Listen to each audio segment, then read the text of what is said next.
Most wounds don't bleed. They don't scream or scar the skin. They sit quietly, pressed between the folds of memory and silence, unseen, unspoken, but ever present. Have you ever wondered why some people flinch at love, recoil from kindness, or feel an unbearable hollowness in moments that should be full? Why they smile when they're breaking, laugh when they feel invisible? The answer lies not in what was said to them, but in what was never said. Not in what was done, but in what was withheld. This is the slow poison of emotional neglect. And Carl Jung, with his piercing insight into the hidden architecture of the psyche, tells us, what is not brought to consciousness returns to us as fate. The neglected child is not just abandoned in the room, they are erased in the soul. They learn, long before words have formed, that their tears echo into nothing. That joy must be muted, anger silenced, needs hidden. Love, to them, becomes conditional, a currency earned by vanishing.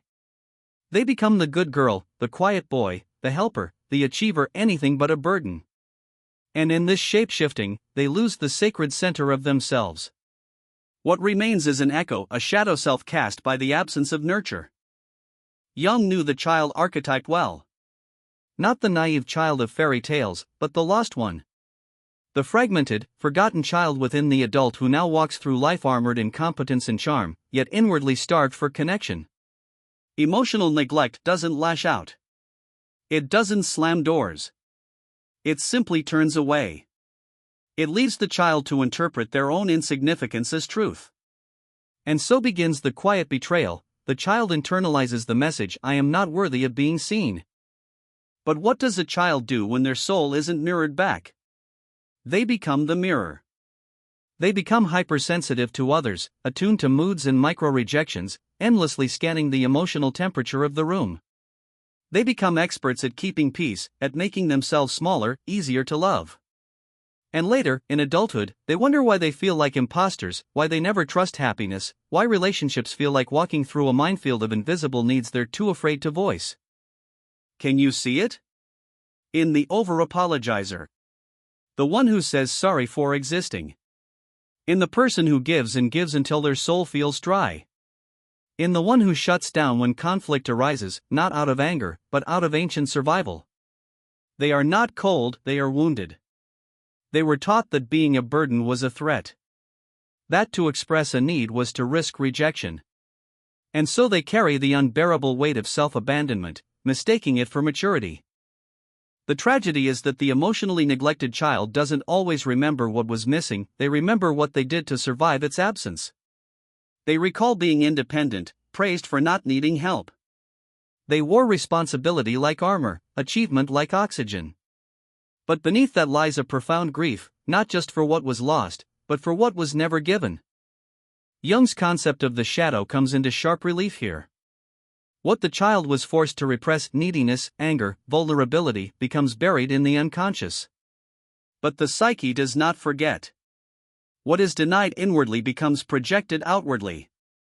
And so the adult finds themselves triggered by the very traits they buried, disdaining others who are too needy, too emotional, or too loud, when in truth, those very qualities are exiled parts of themselves, crying to return home. There is a haunting paradox in all of this. The emotionally neglected often become masters of emotional intelligence, but only outwardly. They can read others like maps, but feel like strangers in their own hearts. Their inner compass was broken when no one helped them name their feelings. They learned the world was indifferent to their soul's hunger, so they stopped asking. But you, yes, you must ask again. You must learn to listen to the child who still lives within you, huddled behind the persona you show the world.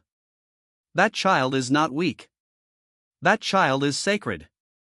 And no amount of overachievement, stoicism, or detachment will silence their whisper, please see me. Carl Jung said the privilege of a lifetime is to become who you truly are. But how can you become what was never allowed to exist? The journey begins in the mirror, not the one that reflects your face, but the one that reflects your soul. The mirror of consciousness. Of brutal, beautiful truth. You are not broken. You are unclaimed. But reclaiming the invisible child is not an act of remembering, it is an act of reparenting. You do not wait for the past to rewrite itself. You do not wait for those who turned away to finally turn toward you. the soul cannot wait that long. No, you become the parent your younger self deserved. You speak the words they needed to hear, you matter. Your feelings are not too much. You are not hard to love. This is the alchemy of healing, to offer presence where absence once ruled. To become conscious of the unconscious contracts you signed in childhood. Contracts like, if I stay quiet, they'll love me, or if I don't need anything, I won't be left behind. These were not choices. These were survival blueprints. But now, as an adult, those same contracts are prisons. Jung taught us that we cannot transcend what we refuse to confront.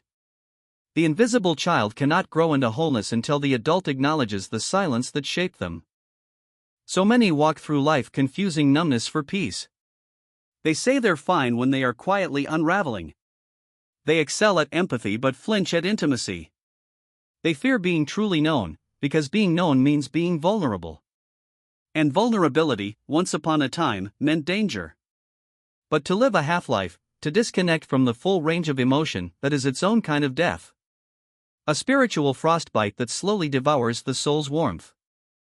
Look around and you will see these ghosts in plain sight. The high achiever who can't rest. The caretaker who forgets their own name. The stoic who dismisses their own pain until it screams through their body as illness. Emotional neglect is not always visible in scars, but it bleeds through patterns, through self-sabotage, through the inability to sit still in joy without fearing its collapse. And yet, even in the ruins, something ancient stirs. The self, Jung's deepest archetype, is always calling. Not the ego. Not the persona you crafted to survive. But the self that remembers who you were before the world taught you to disappear. This self speaks in dreams, in synchronicities, in the quiet longing you feel when you see someone living freely, unapologetically. That ache is not jealousy, it is recognition. It is the child inside you crying, that was supposed to be me. To answer this call is to begin the descent, the hero's journey into your own underworld. You do not heal by bypassing the pain. You heal by entering it consciously. By standing at the edge of your own abyss and whispering, I see you. I will not leave you again. This is not sentimental. This is warrior work. Shadow work. It is the process of reclaiming what was exiled, of dragging your own soul out of the cellar where you locked it away to stay loved. And there will be resistance. The old parts of you, the pleaser, the avoider, the over-functioning perfectionist, will fight to stay in control. Because control once meant safety. Chaos meant loss. But now, it's not your childhood home that you must navigate, it's your inner world. And in that world, the invisible child still waits, still hopes, still believes you might finally choose them over everyone else. Carl Jung said, one does not become enlightened by imagining figures of light, but by making the darkness conscious. The darkness here is not evil, it is abandonment, silence, loneliness. It is the night you cried and no one came. The achievement no one celebrated. The hurt you minimized so others would stay comfortable. That darkness is not your shame, it is your story. And until you face it, it will write your fate in invisible ink. But facing it, truly facing it, changes everything. Suddenly, the silence that once surrounded you becomes space for truth. The ache in your chest becomes a compass, pointing toward unhealed places. The numbness cracks open, and feeling returns. You are no longer the character in someone else's narrative. You are the author, the architect, the voice that says, this ends with me. There comes a moment, quiet, almost imperceptible, when the old self begins to dissolve. Not with violence or spectacle, but like fog retreating from the rising sun. It is the moment when the invisible child inside you stops whispering and begins to speak. And you listen. Not out of pity, but out of reverence. You realize that this child, hidden in the folds of your psyche, has been the source of every longing, every fear, every inexplicable ache that no success could silence. And now, finally, you make space for them. To reclaim what was buried, you must first mourn. Mourn not just the events, but the absence of what should have been. The birthday no one remembered. The tears you hid. The joy you dimmed so someone else could shine. Mourning is not weakness, it is a sacred right. It is how the soul acknowledges reality. Jung understood this, that only by grieving the false self can we awaken the true one. Only by naming the pain can we free ourselves from its grip. And what do we call this pain? Not drama. Not attention-seeking. We call it what it is: neglect. A form of abandonment so insidious it wears a mask of normalcy. You had food. You had clothes. What more do you want? But the psyche does not thrive on logistics. It thrives on connection, attunement, mirroring. A child can survive without affection, but they cannot develop without it. And so many adults are walking evidence of this, physically grown, emotionally stunted, forever searching for something they can't name. You see it in their relationships. In their inability to say no without guilt. In their craving for validation that never quite satisfies. In the way they become chameleons, molding themselves to fit the moods and needs of others, terrified of being too much or not enough. This is not coincidence. It is repetition. The past replaying itself, hoping for a different ending. But you can break the cycle. Not through rage, or revenge, or cutting everyone off. But through awareness. Through the radical act of turning inward and saying, "What do I need now?" Not what your parents needed. Not what your partner wants. Not what your boss expects. What you need, the you that was never asked, never honored, never prioritized. This is individuation. The sacred process of becoming whole. Of untangling yourself from roles you never consented to. Of shedding personas like old skins until what remains is raw, real, and radiant. Jung taught that the self is always whole even when the ego forgets. Healing is not about constructing something new. It is about remembering what was buried. Digging beneath the rubble of neglect until you find the living pulse of your being. And that being, that self, does not ask for permission. It does not seek to please. It simply is. It knows that you were never meant to be invisible. That love is not earned through erasure. That your needs are not flaws, your feelings are not liabilities, and your presence is not a problem to solve. But to live from this truth is to walk through fire. You will lose people. People who benefited from your silence. People who only knew how to love the version of you that never said no, people who interpret your healing as betrayal. Let them go. Let the tower fall. For it was built on foundations that denied your worth. And what rises in its place will not be fragile. It will not be conditional. It will not be built for someone else's comfort. It will be yours. You were not born to orbit others. You were born to shine from your center. And if no one ever told you this before, hear it now: your presence is sacred. Your voice matters. Your inner child is not a weakness, they are your key to liberation. So take their hand. Not to rescue them, but to rise with them. Because in doing so, you don't just heal your story, you transform it. And in that transformation, the invisible becomes unforgettable. To walk the path of healing is to dismantle a kingdom of silence brick by brick. Every belief you once accepted without question, I must not need, I must not speak, I must be easy to love, becomes a relic of survival, no longer a blueprint for living. And yet, there is grief in this deconstruction. Because those beliefs were once the only shelter you knew. They kept you safe. They helped you make sense of a world that refused to see you. But now you see yourself. And that changes everything.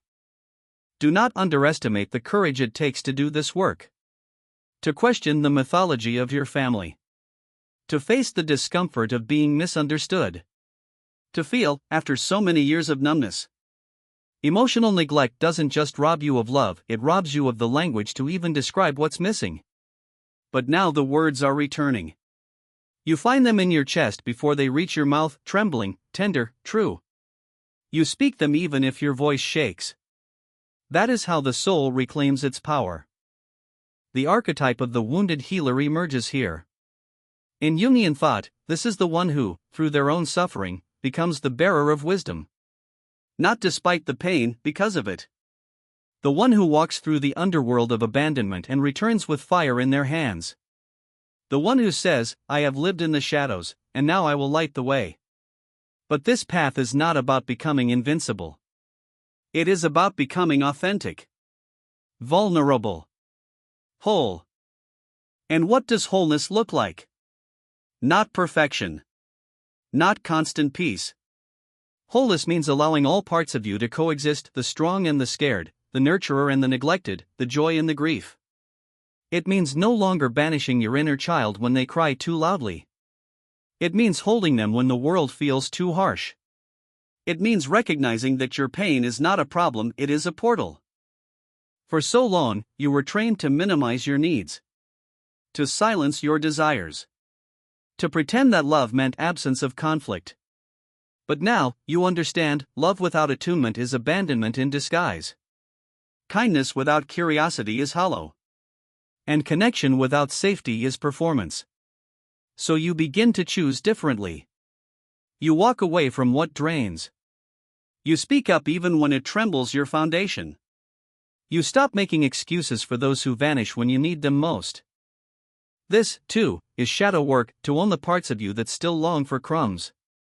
To sit with the ache of loneliness without running back to what hurt you. To stay with yourself.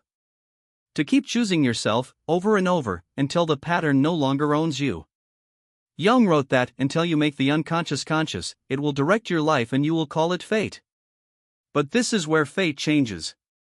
Not in grand gestures, but in daily, sacred acts of presence.